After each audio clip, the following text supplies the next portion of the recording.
The alarm system screamed across the monitoring station like a wounded animal.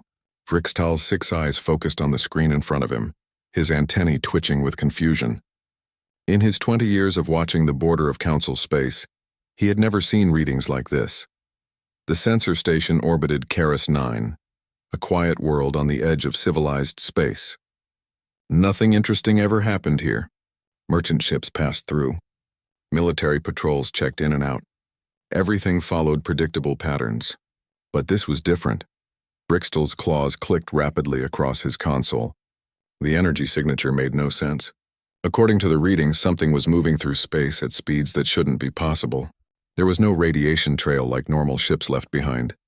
There was no distortion in space itself like faster-than-light drives created. Yet something was definitely there, moving fast and getting closer. He ran the diagnostic programs 3 times. All his equipment worked perfectly. The readings were real. The station's artificial intelligence processed the data and displayed its conclusion in bright red letters. Class 13 Extinction Event Vessel. Vrixtal felt his breathing tubes constrict. That classification meant a ship powerful enough to destroy entire planets. The Council had only encountered such vessels twice in 10,000 years of history. Both times, millions had died before the threats were stopped. His supervisor, Commander Thex, walked over with his usual slow, confident pace.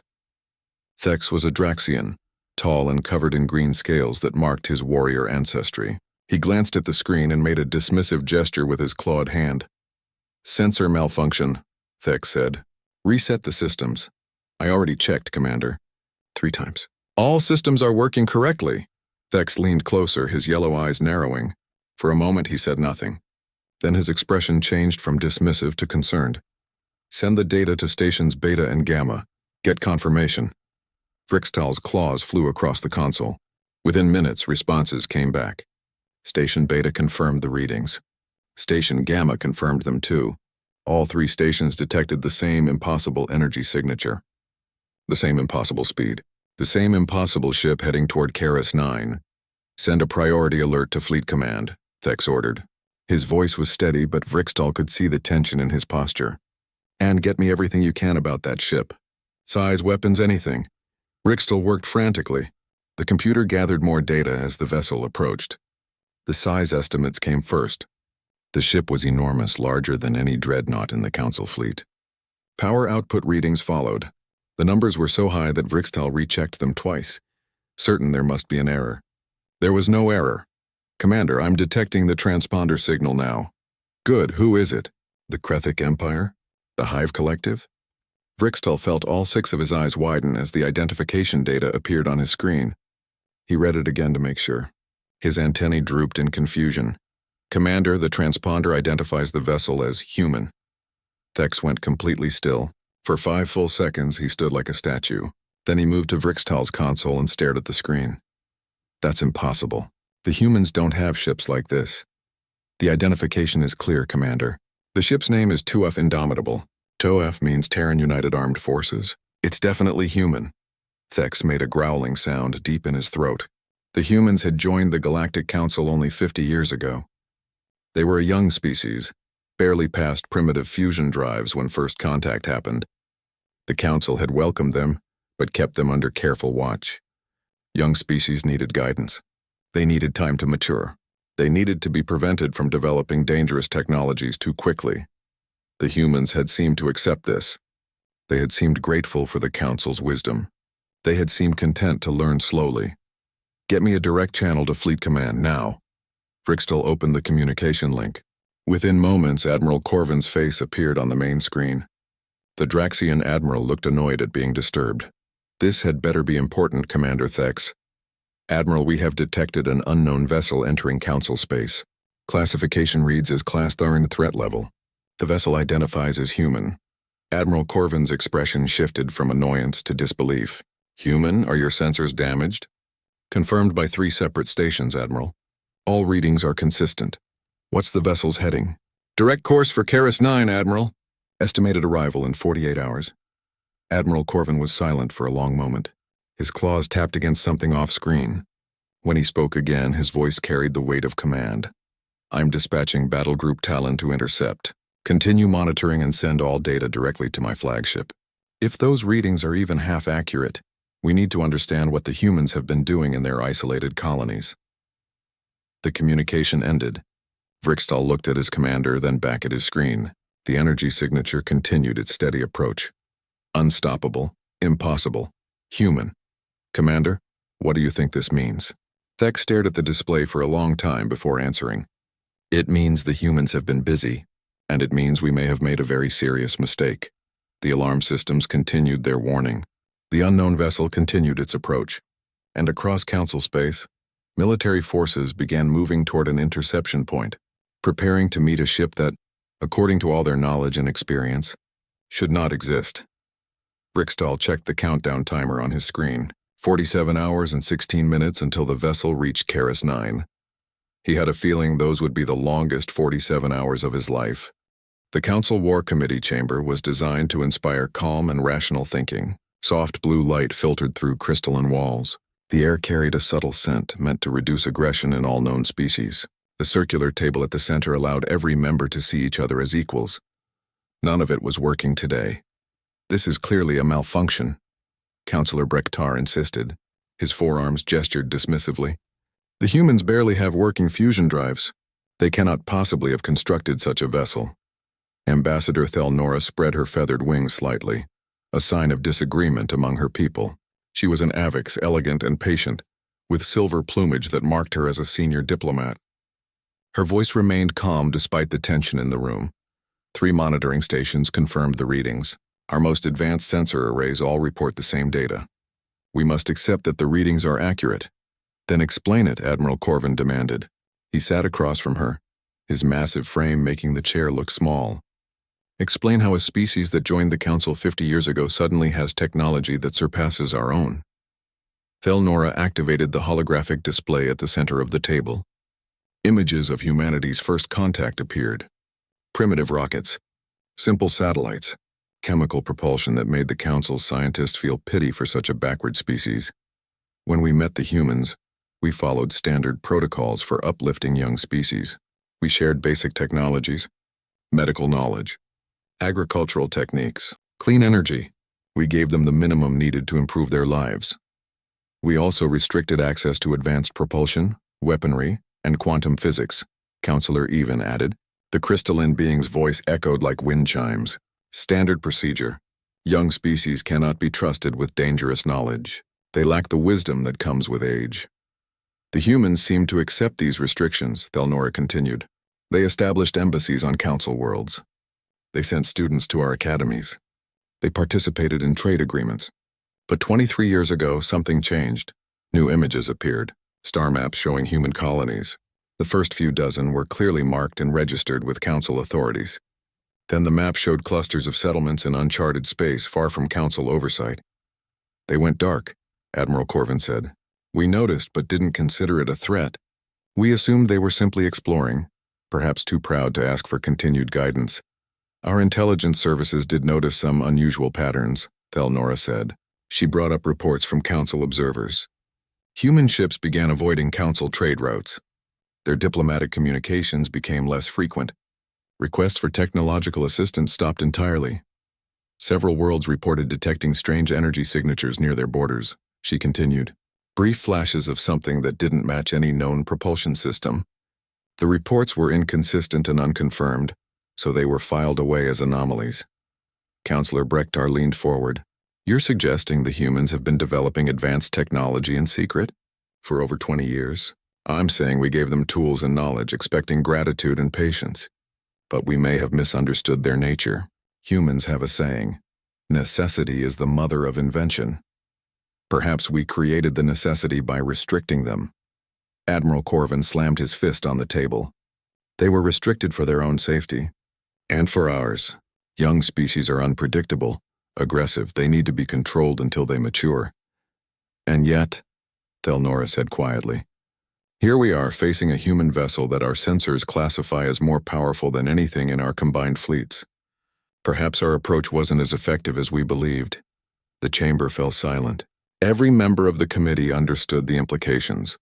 The Galactic Council had maintained peace for 10,000 years through superior technology and military strength. Species joined the council because they had no choice. Those who refused were isolated until they saw a reason. The system worked because the council was always the strongest power in the galaxy. Until now, perhaps. What do we know about this ship specifically? Counselor Even asked. Thelnora pulled up the available data. The TWAF Indomitable. The transponder identifies it as a research vessel. No weapons detected, though our sensors may be unable to identify human weapon systems if they're sufficiently advanced. A research vessel, Admiral Corvin repeated, with enough power to destroy planets. According to the readings, yes. Then I propose we intercept with overwhelming force, Corvin said. Battlegroup Talon is already en route, 40 ships including the dreadnought Celestial Wrath. We will surround this vessel, demand full scans, and determine exactly what the humans have been hiding. And if they refuse? Thelnora asked. Then we board them by force. If they resist, we disable their ship and tow it to a secure facility for study. You propose starting a war over one ship? Corvin's eyes blazed. I propose protecting the Council from a potential threat. If the humans have been building such vessels in secret, we need to know how many exist and what they plan to do with them. This isn't about starting a war. It's about preventing one. Thelnora looked around the table. She saw fear in their expressions. Fear and pride and determination not to appear weak. The Council had never faced a challenge like this. They didn't know how to respond except with the methods that had always worked before. Show strength. Demand submission. Maintain dominance. I believe this approach is dangerous, she said carefully. We know nothing about human intentions. They may be peaceful. Firing on them could create the very war you wish to prevent. The humans will respect strength, Corvin said. All species do. We show them we are still the dominant power. We establish the rules of engagement. They will understand their place. The vote was called. Thelnora voted against military interception. She was outvoted 7-1. Admiral Corvin stood satisfied. Battlegroup Talon will intercept in 36 hours. They have orders to assess the threat and respond with appropriate force. The humans will power down their vessel and submit to inspection, or they will learn why the Council has remained unchallenged for 10,000 years. As the meeting ended and the others filed out, Thelnora remained seated. She stared at the holographic display showing the human vessel's projected path. Something felt wrong about this entire situation. The humans had been quiet for over 20 years. Now they sent a single ship through Council space, openly broadcasting their identification. It felt like a test, or perhaps a message. She hoped Admiral Corvin was right about the humans respecting strength, because if he was wrong, the Council was about to make a terrible mistake. The bridge of the Celestial Wrath hummed with activity. Crew members from 6 different species worked at their stations, monitoring sensors, weapons, and communications. Admiral Corvin stood at the center, his hands clasped behind his back, watching the view screen with intense focus. Battlegroup Talon had taken position around the projected arrival point of the human vessel. 40 warships formed a sphere of firepower that could reduce a small moon to dust. Dreadnoughts, destroyers, and cruisers all waited with weapons charged and shields raised. Sensor contact in 30 seconds. The tactical officer announced. Corvin felt his heartbeat quicken. He had fought in 3 major wars during his career. He had commanded fleets against pirates, rebels, and one memorable campaign against a rogue AI collective. He had never lost a battle. The Council's technological superiority made victory inevitable, but he had also never felt this uncertain before an engagement. All ships report ready status. Admiral, his first officer said, good. Maintain formation. No ship fires without my direct order. The seconds counted down. 10, 5, 3, 2, 1. Space itself seemed to twist. Reality bent in a way that made Corvin's eyes hurt. A wave of gravitational distortion rippled outward from a single point, causing every ship's sensors to shriek warnings. When the distortion cleared, the human vessel was simply there. The bridge fell silent. The 2AF Indomitable was massive. It dwarfed the Celestial Wrath by a factor of 3. Its hull was dark, almost black, with lines that seemed to flow rather than follow conventional engineering.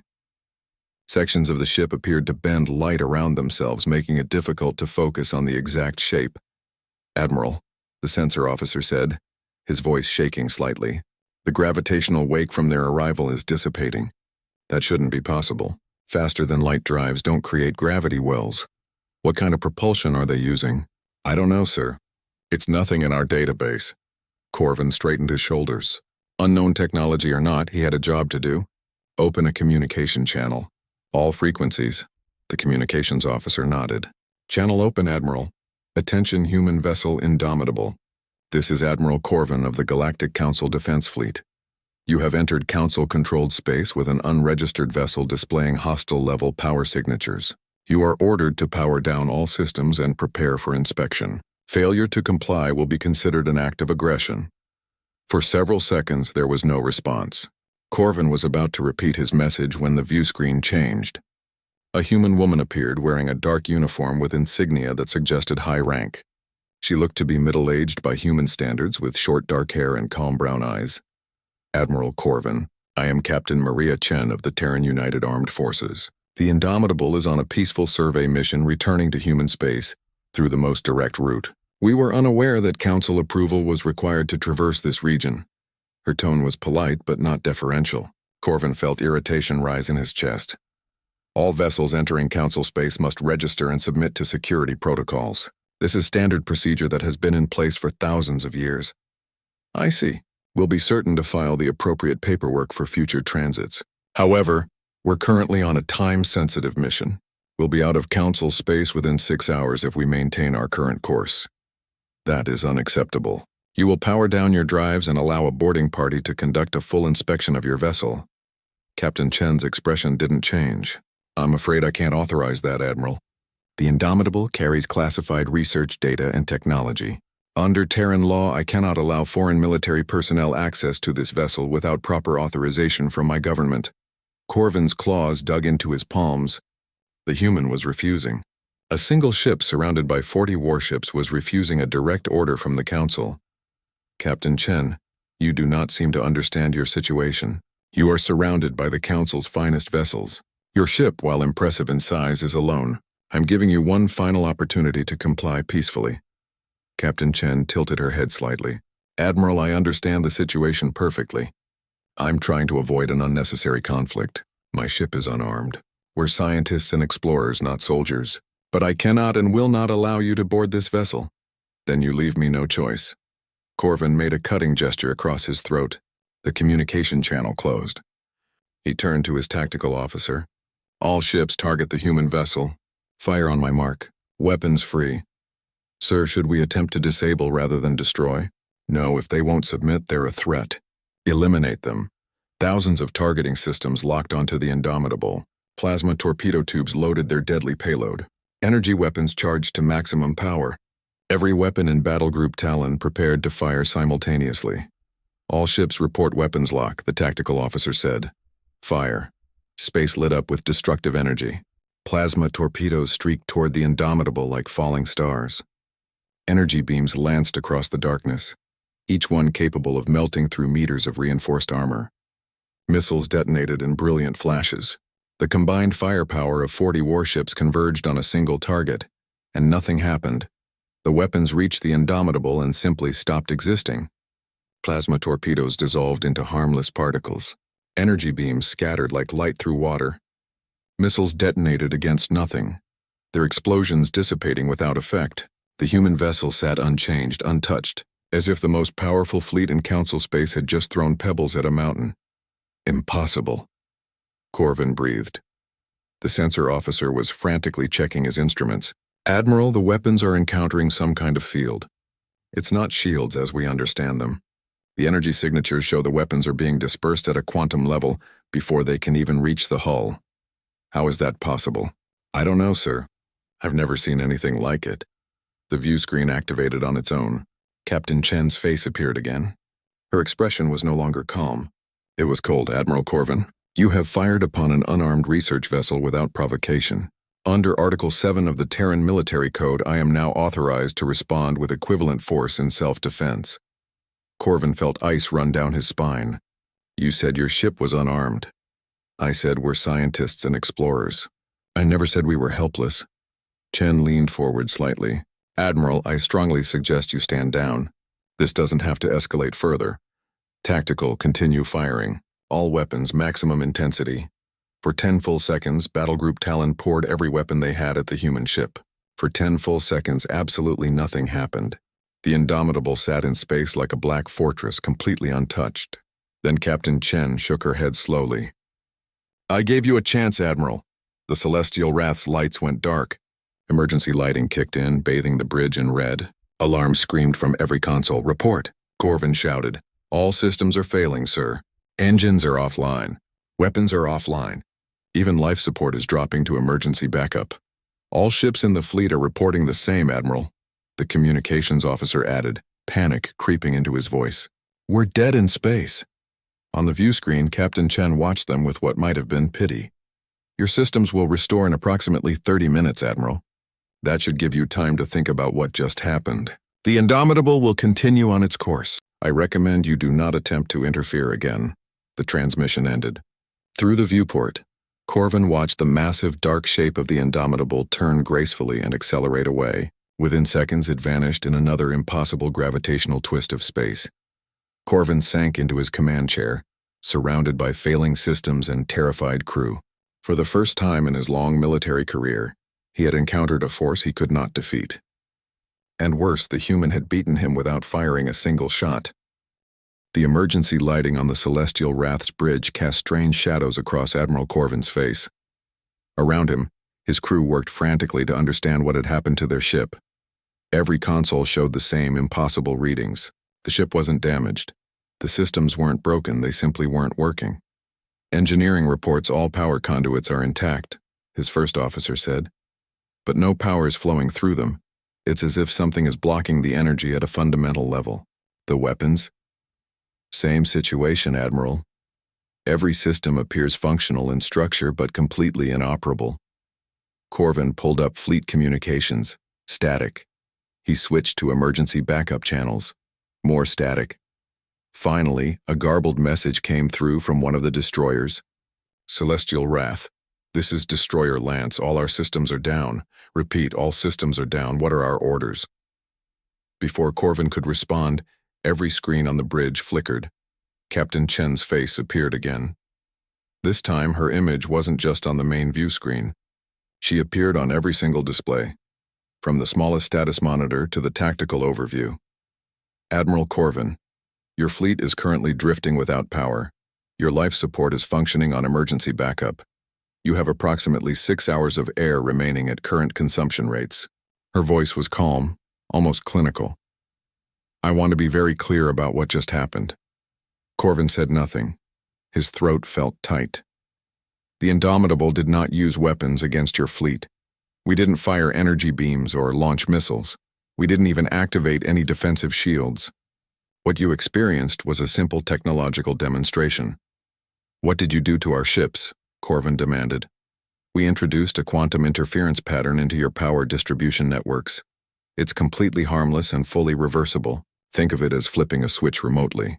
We can turn your systems off, we can also turn them back on." As she spoke, the lights on the Celestial Wrath brightened. Not to full power, but enough to see clearly.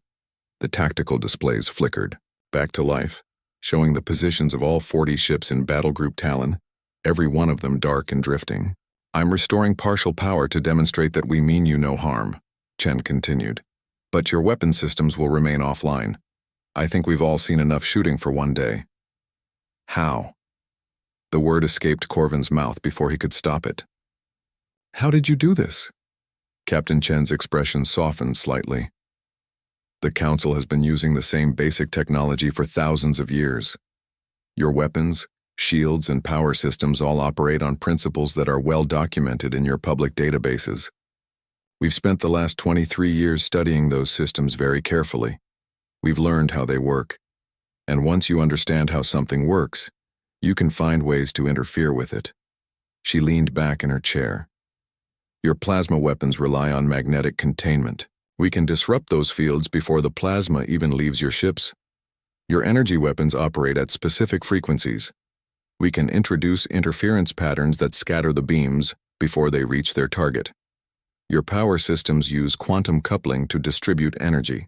We can introduce static into those couplings." The implications hit Corvin like a physical blow. Every ship in the Council fleet used the same basic technology, the same weapons, the same shields, the same power systems. If the humans could disable one Council ship, They could disable all of them. You've been preparing for war, Corvin said quietly. No, Admiral. We've been preparing for survival. Chen's eyes hardened. When we joined the Council, we were happy, grateful. We thought we'd found a galactic community that would welcome us as equals. Instead, we found a system designed to keep us weak and dependent. We were protecting you. Young species need guidance. You were controlling us. There's a difference. Chen shook her head. Do you know what humans do when someone tries to control them, Admiral? They rebel. It's in our nature. You gave us just enough knowledge to understand what was possible, then told us we weren't allowed to pursue it. You thought that would keep us safe and manageable. Instead, it made us determined to find our own path. Corvin felt something close to respect mixing with his fear. How many ships like the Indomitable do you have? Captain Chen was silent for a moment. When she spoke, her words sent ice through Corvin's veins. The Indomitable is a research vessel, Admiral. It's unarmed. It's crewed by scientists and engineers studying quantum mechanics and dimensional physics. You haven't met our actual warships yet. You're bluffing. Am I? Chen gestured to someone off-screen. A new image appeared beside her face. It showed deep space, somewhere far from Council territory. Hundreds of vessels floated in formation. They were smaller than the Indomitable but shared the same dark, light-bending design. They looked predatory. Dangerous. This is the 3rd Terran Defense Fleet, one of 7. Each ship is designed for one purpose, to protect human interests against anyone who might threaten them. They've been waiting in neutral space for the past 6 months, hoping this confrontation wouldn't be necessary. Corvin stared at the image. 7 fleets. Hundreds of ships per fleet. All of them presumably carrying the same technology that had just effortlessly disabled 40 of the Council's finest vessels. What do you want? Corvin asked. His voice sounded hollow even to his own ears. We want what we've always wanted, Admiral. Recognition, respect, the right to govern ourselves without Council oversight. We want to be treated as equals, not children to be managed. The Council will never agree to that. You're too dangerous. More dangerous than you? Chen's voice took on an edge. The Council has destroyed civilizations that refuse to submit. You've isolated species for centuries until they had no choice but to join. You maintain peace through superior firepower and the threat of overwhelming violence. And you call us dangerous? She leaned forward. Here's the truth, Admiral. We don't want to conquer the Council. We don't want to rule the galaxy. We just want to be left alone to develop in our own way. But if the Council tries to stop us, if you try to control us or attack us again, then yes. We will show you exactly how dangerous humans can be when we're fighting for our survival. Is that a threat? It's a promise and a warning. Chen's expression softened again. But it doesn't have to be this way. We can coexist. We can even cooperate. Humans are very good at making friends, Admiral. We're also very good at making war. Which relationship we have with the Council is entirely up to you. The image of the Terran fleet disappeared. Captain Chen's face filled the screen once more. I'm going to restore full power to all your ships now. Your weapons will remain offline for another 6 hours as a safety measure. That should give you enough time to report back to Council Command and discuss your options. And if we decide to hunt down your fleets and destroy them, then you'll fail. And you'll learn why humans have a saying. Don't mistake kindness for weakness. We disabled your fleet without harming a single crew member. That was mercy, Admiral. If we meet again under hostile circumstances, I cannot promise the same restraint. The screens flickered. Power surged back through the celestial wrath. Lights brightened to full intensity. Engines hummed back to life. Every system showed green, status except for weapons which remained stubbornly offline. Captain Chen's image faded. Safe travels, Admiral. I hope the next time we speak it will be as friends rather than enemies. The transmission ended. Corvin sat in his command chair, surrounded by functioning systems and a crew that looked at him with uncertainty and fear. Outside the viewport, the other ships of Battle Group Talon were restoring power, their lights blinking back on one by one. He had been a warrior for his entire adult life. He had won battles against overwhelming odds. He had never retreated. He had never surrendered. But he had also never faced an enemy that could defeat him without even trying. An enemy that could destroy his entire fleet with the same effort it took to flip a light switch. An enemy that chose mercy instead. Communications. Corvin said quietly. Get me a secure channel to Council Command, Priority 1. Tell them we need an immediate emergency session. Tell them everything has changed. The Grand Council chamber had never been so full. Representatives from every member species crowded into the space, their voices creating a chaotic symphony of fear and anger. The usual calm atmosphere was gone, replaced by something the Council hadn't felt in millennia. Genuine uncertainty about their future. Ambassador Thelnora stood at her position, watching the chaos with growing concern. The report from Admiral Corvin had arrived 6 hours ago. Since then, the Council had dissolved into panic. Some species called for immediate total war. Others suggested retreat and isolation. A few had even proposed surrendering to human demands before things escalated further. The High Chancellor, an ancient being named Executor Vren, raised his crystalline appendages for silence. The gesture was accompanied by a harmonic tone that cut through the noise. Slowly, the chamber quieted.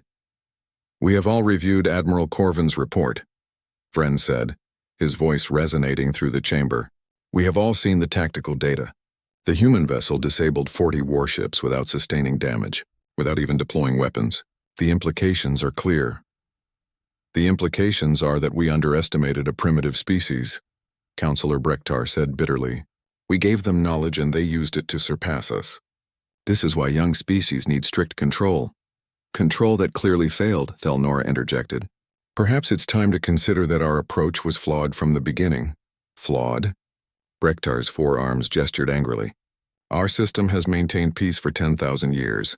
One species slipping through our oversight doesn't invalidate everything we've built. But it does prove we're not invincible, Thelnora said calmly. And it proves that treating other species as children to be managed eventually breeds resentment. Executor Vren raised his appendages again. The question before us is simple. Do we go to war with humanity, or do we negotiate? War would be suicide, Admiral Corvin said. He stood to address the Council, his scales looking duller than usual as if the encounter had aged him. I fought them. Or rather, I tried to. They didn't fight back. They simply turned us off like we were malfunctioning equipment. He pulled up tactical displays showing the encounter. Every weapon we fired was neutralized. Every system we relied on was disabled. And they did it to 40 ships simultaneously without visible effort. If they have 7 fleets as they claim, and if those fleets are actually designed for combat unlike the research vessel we encountered, then we have no chance of victory. You're suggesting we surrender? Councillor Even asked, their crystalline form chiming with distress. I'm suggesting we face reality. The humans have technological superiority in every category that matters. More importantly, they demonstrated restraint. They could have destroyed us. Instead, they disabled us temporarily and let us go. That suggests they genuinely don't want war. Or they're playing a longer game, Brektar argued, showing mercy now to make us lower our guard before they strike. Thelnora shook her head. If they wanted to conquer us, they already could. Why warn us? Why demonstrate their capabilities? Why not simply attack with their full fleet and overwhelm us before we could respond? The chamber fell silent.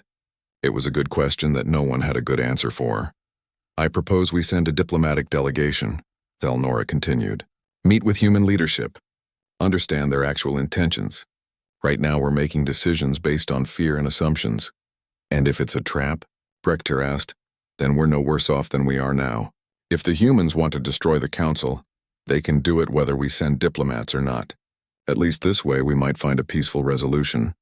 The debate continued for hours. Species that had been allies for centuries found themselves on opposite sides. Some wanted to fight. Some wanted to hide. Some wanted to negotiate. The unity that had defined the Council for millennia was fracturing under the pressure of facing an unknown threat. Finally, Executor Vren called for a vote. Thelnora held her breath. By a narrow margin, the Council voted to pursue diplomatic contact. Thelnora was appointed to lead the delegation. Admiral Corvin, despite his initial opposition, volunteered to accompany her. His reasoning was simple. He'd already met the humans in combat. He understood what they were capable of better than anyone else in the Council. 3 weeks later, the delegation arrived at a neutral space station at the edge of human territory. The station was old, built by a long-extinct species, and had been abandoned for centuries. The humans had suggested it as a meeting place to avoid any appearance of home field advantage. Thelnora walked through the airlock with Admiral Corvin and 2 aides. The station's gravity felt slightly different from what she was used to, but breathable atmosphere had been restored. They followed marked corridors to what had once been a conference chamber. Captain Maria Chen waited inside, now wearing a formal diplomatic uniform, rather than her ship captain's attire. Beside her stood an older human man in an expensive suit, his gray hair and lined face suggesting significant age by human standards. Ambassador Thelnora. Admiral Corvin, welcome. I'm Captain Chen, whom you've already met. This is Ambassador Marcus Wade, the Terran United Government's senior diplomat for extraterrestrial relations. Ambassador Wade extended his hand in the human gesture of greeting. Thelnora carefully mimicked the gesture, having studied human customs. Wade's grip was firm but not aggressive. Thank you for coming, Wade said. I know this can't be easy for the Council. Having your fundamental assumptions about galactic power challenged rarely is. Your people have certainly made an impression, Thelnora said dryly. Wade smiled. Captain Chen has that effect. Please sit. We have much to discuss. The negotiations lasted 3 days. The humans presented their demands clearly.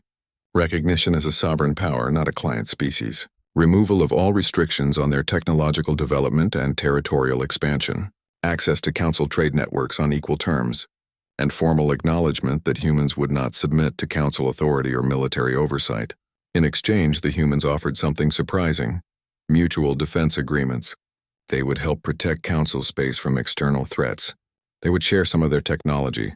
Carefully selected items that wouldn't threaten Council security but would improve Council capabilities. They would participate in Council diplomatic forums as observers, if not full members. You're asking for independence but offering alliance, Thelnora observed. Exactly, Wade said. We don't want to rule the Council. We don't even particularly want to be members of the Council, given how that's worked out so far. But we recognize that there's value in cooperation. The galaxy is a big place. There are threats out there that no one species can face alone. And you think you can protect us? Corvin asked. There was no hostility in his voice now, only curiosity. Captain Chen answered. Admiral, humanity spent 10,000 years fighting itself. We've had wars that killed millions. We've developed weapons that could destroy our own planet. We've explored every possible way that intelligent beings can hurt each other. It's our greatest shame and our most terrible achievement.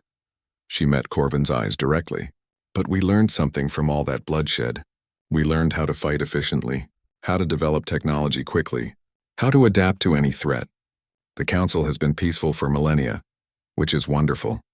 But it also means you've forgotten how to wage war. We never had that luxury. If something threatens Council space, we can fight it. And we're very, very good at fighting. But you'd rather not, Thelnora said softly. We'd much rather not, Wade agreed. We've had enough war. But we'll do what's necessary to protect ourselves and our allies. The final agreement was signed on the 4th day. The Council officially recognized humanity as an independent protectorate species. The designation was carefully chosen. Not a member species, which would require submission to Council law. Not a rival power, which would imply competition. A protectorate, independent but allied, free but friendly. The news spread across Council space rapidly. Reactions were mixed.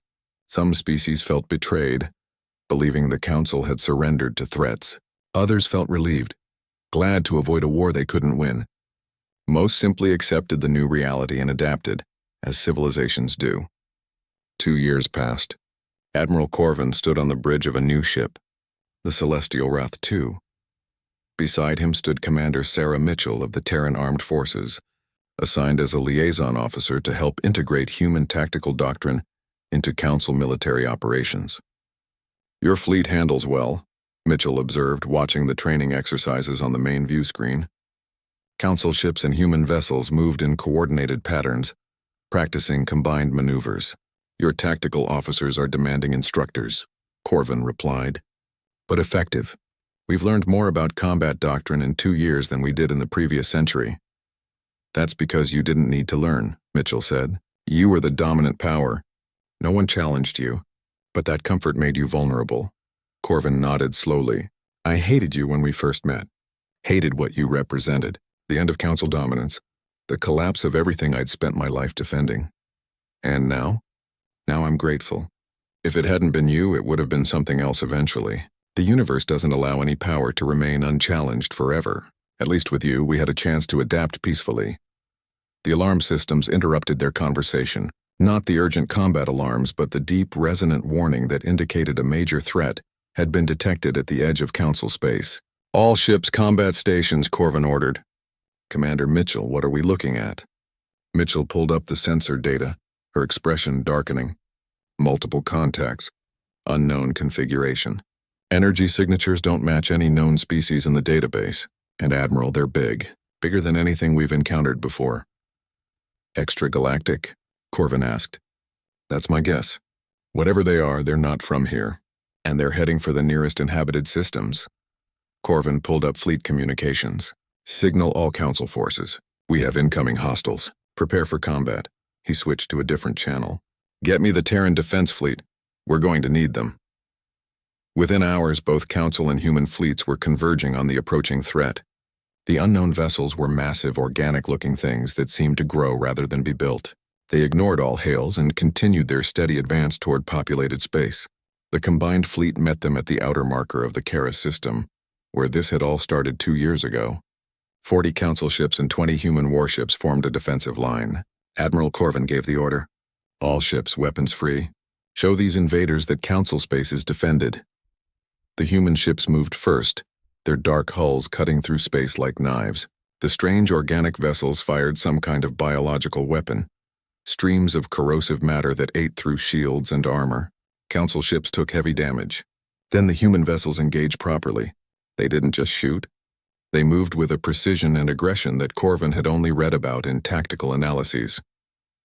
They exploited every weakness in the enemy formation. They coordinated their fire to maximum effect.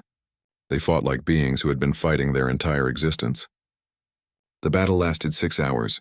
By the end, the organic vessels were retreating, damaged and leaking strange fluids into space. They jumped away to wherever they'd come from, leaving behind debris and death. The combined fleet had won, but it had been close. Without the human vessels, the Council ships would have been overwhelmed. Corvin received a communication from the lead human ship. Captain Chen's face appeared, now wearing Admiral's insignia. Council fleet, this is Admiral Chen. Our tactical analysis suggests those ships were scouts.